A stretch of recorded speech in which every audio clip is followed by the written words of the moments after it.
What happens when war wages itself not with bullets or bombs, but with women's bodies as the battlefield? During the Second World War, women were not only caught in the crossfire, they were targeted.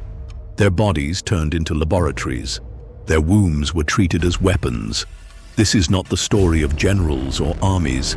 This is the story of Helena, Margarethe, and Zoya, 3 women from 3 corners of Europe who reveal the unspeakable price women paid under Nazi rule. Watch till the end, and you will understand why history must never be allowed to repeat itself. Ravensbrück concentration camp, 1942. Before the war, Helena Władysława's life was measured in stitches and seams.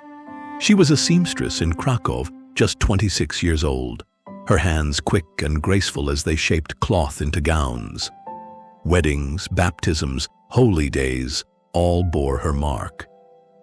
Customers admired how she could hide a seam so perfectly that the fabric seemed as if it had never been cut. But war cut deeper than any scissors. By 1942, Krakow was a city under watchtowers and whispers. Helena, moved by quiet courage, hid 2 Jewish children in her apartment. Would you risk everything to hide from strangers, knowing a single neighbor's whisper could kill you? Then came betrayal. A neighbor, desperate for food, denounced her to the Gestapo in exchange for a half sack of flour. One night, the pounding of boots shook her door. Soldiers burst inside. They found the children in a cupboard and transported them away. After which, Helena was transported into a place where mercy no longer existed, and inside those walls, she became a body to be used. A list read aloud, her name. She was led into a whitewashed room that smelled of bleach and metal. The prisoners referred to it as the hospital. But there was no hospital. It was a laboratory of pain. Helena was forced onto a table, straps buckled across her wrists and ankles. The leather cut into her skin as she struggled, but there was no escape. A bright lamp swung above, its heat searing her face. White coats hovered over her, their movements clinical, efficient, like carpenters handling wood. The first incision was swift. A knife sliced into her calf. She gasped, her body arching against the straps, but the hands pressed her down. She felt the tearing of flesh, the tug as muscle was peeled back, the sudden raw exposure of nerves. She wanted to scream, but the shock was too great. Her breath came in jagged gasps, and the sound that left her throat was less a cry than a choked rattle. Then came the glass vials. A liquid was poured into the open wound, something sharp, something that burned like fire and acid combined. Her leg convulsed against the restraints. The smell rose, sickly and chemical, mingling with the iron tang of her blood. She bit her lip until it split. If I scream, they win. If I scream, they own me, she told herself. But when the drill came, she could not hold back. The bit punctured the bone. A vibration shook through her entire body. She screamed, hoarse, animal, unrecognizable even to herself. The sound echoed against the sterile walls and was swallowed by them, leaving only her pain as a witness. Her thoughts ran wild, disjointed. Would my mother know what they are doing to me? Would Carl, my fiancé, still remember my hand sewing his shirt? Will I ever walk again? Will I survive today? The procedure did not end quickly. They injected bacteria directly into the wound. Within hours, her legs swelled, hot and throbbing. Fever surged through her. She begged silently for death, but death was stingy in this place. Instead, they returned the next day, pulling off the bandages, ripping scabs with forceps, reopening what little had closed. The cycle repeated. Incision, contamination, infection, observation. They measured her suffering like data points, writing notes while she writhed. To them, she was not Helena, the woman who once sewed wedding dresses. She was Subject 52B, a number, an experiment. Her mind split between present agony and fragments of memory. The dress shop, the laughter of brides, the feel of fabric sliding through her fingers, these flickered like mirages, vanishing each time the knife touched her skin. She wondered if she could stitch herself together, as she once did silk, pulling seams tight, making pain disappear into a pattern. But there were no threads here, only cuts that never closed. After weeks, gangrene crept into the wound. The smell of rotting flesh filled the room whenever they unwrapped her bandages. She saw their faces wrinkle, not with pity but with irritation, like mechanics displeased with a failing machine. Her body was betraying the experiment by dying too slowly, by clinging to life when they wished for clean results. At night, she lay on the wooden bunk, legs swollen and throbbing, listening to the muffled cries of other women returning from their operations. She pressed her forehead to the wall, whispering to herself, "I am still here.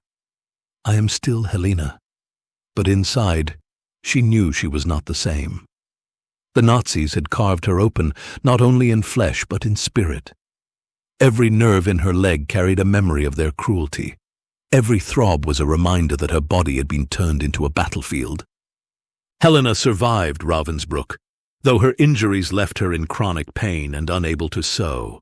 She repeatedly shared her story, ensuring the atrocities committed against thousands of silenced women were known.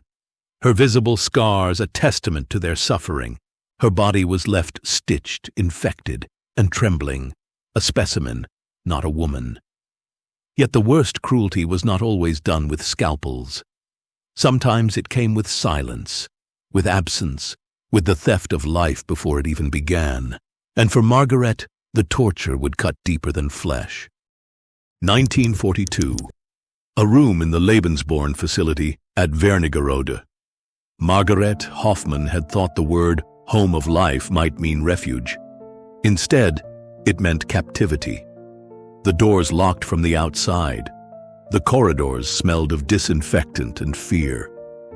And one night, she was taken into a chamber where life was not nurtured. It was torn apart. The room was bare, the walls tiled like a slaughterhouse. A single metal table stood in the center. She was ordered to strip. When she hesitated, her hands tore at her dress until the fabric hung in shreds. Naked, she was forced down on the table, her wrists and ankles bound with leather straps. The metal chilled her back, but worse than the cold was the waiting. A man in a white coat leaned over her. His face betrayed no expression, as if he were about to dissect an animal. He signaled. Two assistants approached, carrying syringes, clamps, and a speculum that gleamed under the lamp. Margarethe's chest rose and fell rapidly. Her mind screamed, "This is not happening. This is not real." But the pressure on her limbs told her it was. The first needle pierced her abdomen. A sharp chemical surged into her womb, burning from the inside. She arched against the restraints, every muscle convulsing. Pain tore through her like fire eating dry wood. Her jaw clenched so hard she thought her teeth would break. The men scribbled notes while she writhed, her body shaking uncontrollably. Then came the metal instruments. The speculum was forced inside her, prying her open like she was an object, not a woman. She cried out, but the cry was muffled by the gloved hand that pressed over her mouth. The metal was cold, but the invasion made her feel hot, feverish as if her very blood recoiled. Clamps pinched her flesh, tearing tiny lacerations.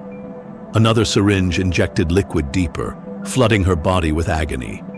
Her vision blurred. She could no longer distinguish whether the tears running down her face were from the pain or the shame. "I am not a person to them," she thought. "Only a vessel, a test tube with a heartbeat." The men discussed among themselves how the uterus contracted, how the chemicals reacted. They spoke as though she were not there, as though her gasps and muffled sobs were no more than background noise. Every time she whimpered, the hand pressed harder over her mouth, silencing her humanity. The torture was systematic. They left the injections to burn inside her, then returned to press on her abdomen, forcing the liquid deeper. She felt cramps so violent that she nearly lost consciousness. Her body twisted, her fingers clawing at the straps, nails tearing against leather. Her thoughts were fragmented. Will this kill me? Will they keep me alive to do it again? Hours blurred. They inserted a catheter, drawing out fluids, measuring them in glass tubes. Each removal was as agonizing as the insertion. The sensation was beyond words. Her body felt shredded, her soul hollowed. She wanted to float away, to escape her skin, but she was trapped inside it, forced to feel every violation. At one point, she caught her reflection in the metal lamp above her. Pale face, eyes wide, hair matted with sweat. She did not recognize herself. She looked like prey caught in a trap, waiting for the final blow. When it was over, they left her strapped for what felt like eternity. Fluids leaked from her, blood and chemicals mingling, staining the metal table beneath her. The stench filled her nostrils. Her stomach cramped so violently she vomited over her chest, unable to turn away. Only then did an assistant release the restraints, letting her collapse onto the floor. She lay there shivering, curled in on herself. Every movement sent a fresh wave of pain through her abdomen. She pressed her arms over her stomach as if she could protect it, but the damage had been done. She whispered to herself through cracked lips, "They cannot take my mind. They cannot take my soul." But deep inside, she feared they already had. Margarethe never bore children. The chemicals had destroyed her womb, scarring it beyond repair. But she lived to speak of the night she was reduced to an experiment, her body a battlefield where life itself was mutilated. Her voice, thin but steady, carried a truth the Nazis had tried to erase, that behind every procedure was a woman screaming, breaking, yet somehow surviving. Her arms were empty, her voice broken, her child gone. But the Nazis did not stop at breaking bodies or stealing children. In the villages of the East, they turned torture into a theater, a public performance of fear, and in that theater, Zoya would take the stage. 1943, a Gestapo cellar in Minsk. The room was nothing more than a box of shadows and stone. Damp walls, a single swinging bulb, and the stink of sweat and rot. In the center, a wooden chair. Zoya was dragged into it, wrists tied behind, ankles lashed to the legs. She was 19, a partisan. And tonight, she would be broken, or so they believed. The first blow came before the questions. A fist across her face, splitting her lip, sending copper taste flooding her mouth. Her head snapped sideways, but her eyes, still defiant, returned to the officers. That defiance angered him. He nodded, and two guards stepped forward. They began with the rubber truncheon. It fell against her ribs, thudding dully, again and again, until breathing became knives in her lungs. Her shoulders shook, the straps cutting into her skin as her body tried to curl against the pain. Each strike radiated through her chest like fire spreading in dry grass. She thought, if I scream now, they win. So she bit down on her swollen lip until blood trickled down her chin. The guards grew impatient. They wanted sound. They wanted to hear her break. They fetched a bucket of water and a rag. Zoya's eyes widened as she understood. The rag was shoved into her mouth, and water poured relentlessly over her face. Within seconds, her nose and throat burned, lungs convulsing. She jerked against the chair, body convulsing, drowning while tied to the air. Her thoughts blurred into panic. Breathe. Can't breathe. This is death. Blackness crept at the edges of her vision until, at last, the water stopped. She coughed, gagged, retched into her lap, chest heaving. The rag was yanked out, strings of saliva hanging. She gasped in ragged gulps of air, each breath slicing her throat raw. But she did not speak. That silence enraged them further. They pulled her chair backward so she crashed onto the stone floor, her head striking hard. Stars burst behind her eyes. Still tied, she could not shield herself as boots drove into her stomach, her back, her thighs. Her body spasmed, curling instinctively, though the ropes held her splayed. The pain was relentless, every kick another explosion inside her flesh. She thought, so this is what it feels like to be butchered alive. They lifted her, chair and all, back upright. Her hair hung plastered to her face with sweat and blood. The officer leaned close, his breath sour with tobacco. "Names," he hissed. Zoya closed her eyes. That small act of refusal was her only weapon. Then came the pliers. They seized her hand, pried open her fingers. The cold steel clamped down on her nail. She thrashed, but there was nowhere to go. With a sudden jerk, they pulled. Agony detonated in her finger, shooting straight to her skull. A scream tore from her throat before she could stop it. The sound echoed in the chamber, raw and human. They smiled, satisfied. Another nail, another scream. She began to shake uncontrollably, sobs breaking through her clenched teeth. "I cannot let them take the names. I cannot." Her hands were ruined, blood dripping down her wrists, pooling at her elbows. Every nerve screamed with fire.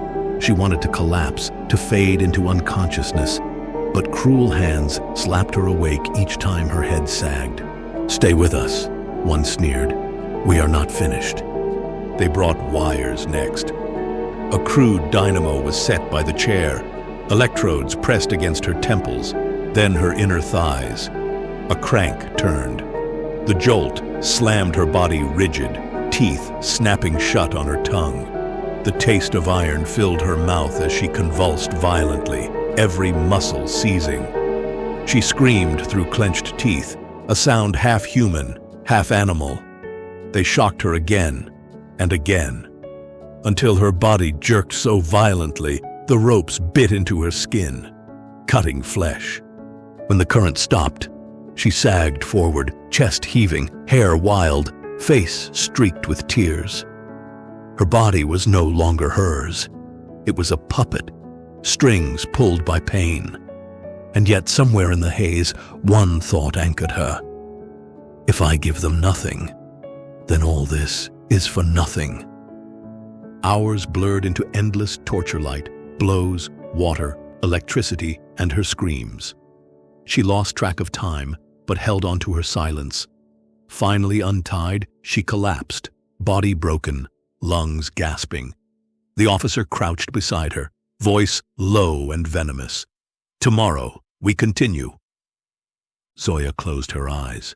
Tomorrow would mean more pain, perhaps death. But tonight, she had survived. And in her silence, she had won a small victory they could never understand. The next morning, Zoya's body was dragged back into the cellar, too weak to stand. The torture resumed, harsher, merciless. By nightfall, her heart finally gave out on the cold stone floor. She died without ever giving them a single name. Nazis brutalized women, turning them into battlegrounds of flesh, motherhood, and defiance. Their suffering left enduring scars, accusing silences, and echoing last words, a powerful historical warning. If these voices moved you, like this video, share it so others never forget, and comment their names below so their courage lives on.